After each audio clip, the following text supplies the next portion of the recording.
इस्लामी बयान सुनने के लिए मुफ्ती अहमद यूट्यूब चैनल को सब्सक्राइब करें। أعوذ بالله من الشيطان الرجيم. بسم الله الرحمن الرحيم. قل أوحي إلي أنه استمع نفر من الجن فقالوا إنا سمعنا قرآنا عجبا يهدي إلى الرشد فآمنا به ولن نشرك بربنا أحدا وأنه تعالى جد ربنا ما اتخذ صاحبة ولا ولدا وأنه كان يقول سفيهنا على الله شططا وأنا ظننا أن لن تقول الإنس والجن على الله كذبا وأنه كان رجال من الإنس يعوذون برجال من الجن فزادوهم رهقا وأنهم ظنوا كما ظننتم أن لن يبعث الله أحدا وأنا لمسنا السماء فوجدناها مليت حرسا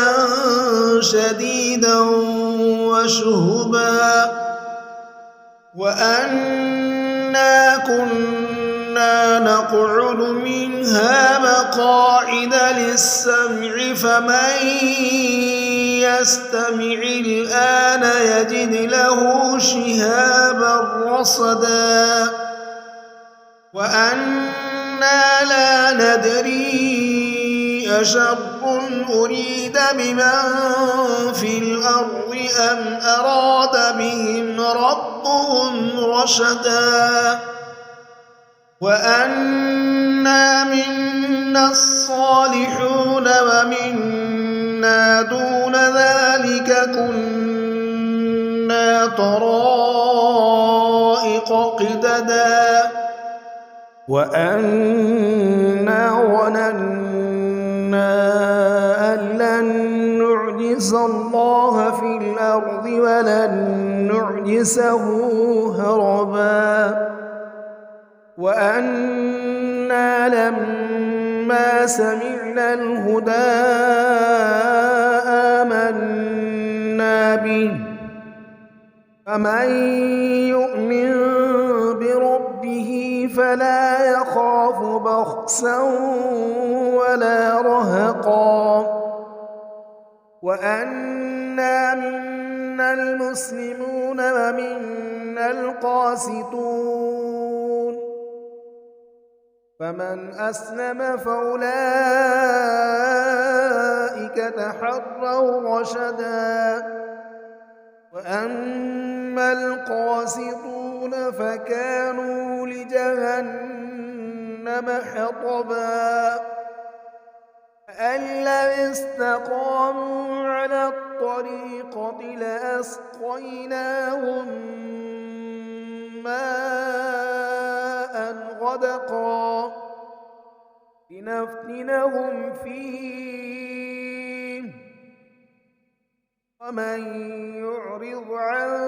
ذكر ربه يسلكه عذابا صعدا وأن المساجد لله فلا تدعوا مع الله أحدا وأن إنه لما قام عبد الله يدعوه كادوا يكونون عليه لبدا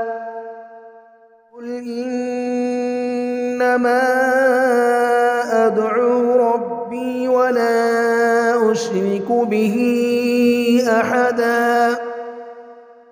قل إني لا أملك لكم ضرا ولا رشدا قل إني لن يجيرني من الله أحد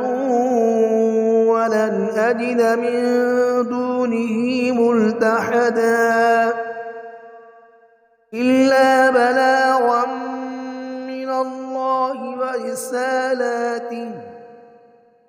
ومن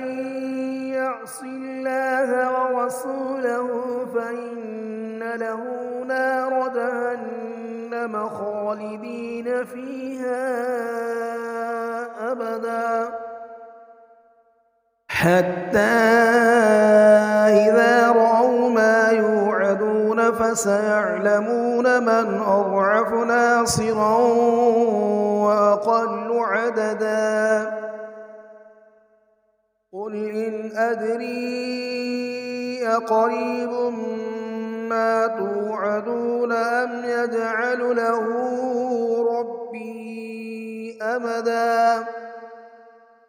عالم الغيب فلا يظهر على غيبه أحدا إلا من ارتضى من رسول فإنه يسلك من بين يديه ومن خلفه رصدا ليعلم أن قد أبلغوا رسالات ربهم وأحاط بما لديهم وأحصى كل شيء عددا صدق الله العظيم.